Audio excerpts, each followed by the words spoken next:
Salamatsizlarmi, hurmatli aka-akalar? WhatsApp programmasida saboq o'tayotganimizda dag'i bir problemani biz qanday chechkanligimiz to'g'risida kichkina bo'lishib qo'yin dedim. Kichkina kech bo'lib qoldi, biroq baribir foydasi tegib qolishi mumkin degan maqsadda jozatam videoni. Buni WhatsAppga kelayotgan saboq o'tayotgan sabog'imizda, maktablarimizda bunday bo'lishi mumkin. Har bir klassda bittadan guruh ochib qo'yganmizda. Bayag'i gruppalardan saboqlar kelyapti, boshqalardan problemasi kelyapti, boshqalardan surat kelyapti. Baribir bizga telefonimizga to'ldirib tashlayapti, biz telefonni o'chiryapmiz. Dag'i to'layapti, qisqasi boshimizda aylanib ketgan. Shunaqa problemani biz maktabimizda qanday qilib chechkanligimiz to'g'risida kichkina bir kengashib berib qo'yayin degan maqsadda sizlarga hozir aytayapman. Kichkina kech bo'lsa ham shu narsani bo'lishib qo'yishga chechdim. Balkim foyda bo'lib qolishi mumkin. Al uchun biz endi qildik. Al uchun biz Silka degan bitta guruh ochdik. Silka degan gruppada bizning maktabimizda bo'lgan barcha klasslardan silkalarni shu yerga joylashtirdik. Barcha klasslar silkasini. Mana shu yerga joylashtirib qo'yib turib, ana keyin shu yerda biz kerakli ma'lumotlarni ola turgan bo'ldik. Misol uchun qaysi bir klassga kira turgan bo'lsak, o'sha klassga shuna kiramizda ana keyin chiqib ketayotganda dag'i chiqib ketib qoladi. Misol uchun mana 7-B klassga kirishimiz kerak. Stupid gruppa deganni bosdim. Gruppaga kirdim, mana 7-B klassga kirib oldim. Demak, nima kirsam, mana yerda 7-B klass degan gruppa ochildi.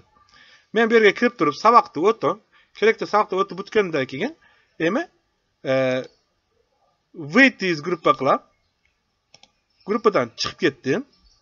Mana bizga ma'lumot keladi. Gruppadan chiqdingiz degan ma'lumot keldi. Удалить gruppa deb qo'ydim. Natijada 7-B klassni o'chirib tashladim. Mening telefonimga kelmaydi hech kimdan anaqa suratlar bormi, boshqa saboqlarda bo'layotgan ma'lumotlar bormi, barlig'i men telefonimga kelmaydi.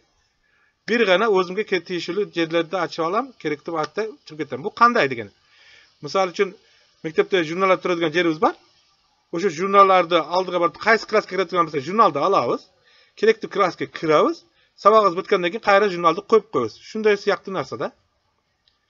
Silkaga kirasiz, kerakli klassga kirasiz, kirib turib saboqni o'tib bitgandan keyin chiqib ketasiz, o'chirib tashlaysiz. Shunaqa bir tajriba qilib ko'rganmiz. Kimgadir kerak bo'lgan bo'lsa, foydali bo'lgan bo'lsa, abdan simiqdamiz. Qanday qilib guruh ochamiz, qanday qilib silka ochamiz deydigan bo'lsanglar, maktabimizda guruh ochayotgan, silka ochayotgan chaqan yigit qizlarimiz bor, bunday bila turganlar bor. O'shalarga shuna kengashni bersak, mana bo'ldi, yog'ini o'zlari yeb tashlashadi. Bir g'ana kengash kerak, ideya kerak. O'sha ideyani berib qo'ysanglar, yog'ini keyin silkalarni ochib to'g'rilay turganlar boshqalar bor, yeb to'g'rilab berishadi. Demak, bitta отдельно silkalar degan guruhga qilib qo'ysanglar yaxshi bo'ladi. Ko'ngil bo'lganingiz uchun rahmat.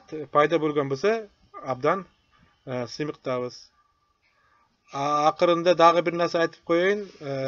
Uchayotgan vaqtda kerakli gruppalarni o'chirib tashlamak yo'q. Ehtiyot bo'lamiz. Hushyor bo'lib, qaysi saboq klassni gruppasini o'chirayotgan bo'lsak, o'shani o'chirib keyin chiqib ketib qolasiz. Kerakli gruppani o'chirib tashlamak yo'q. Rahmat ko'ngil bo'lganingizga.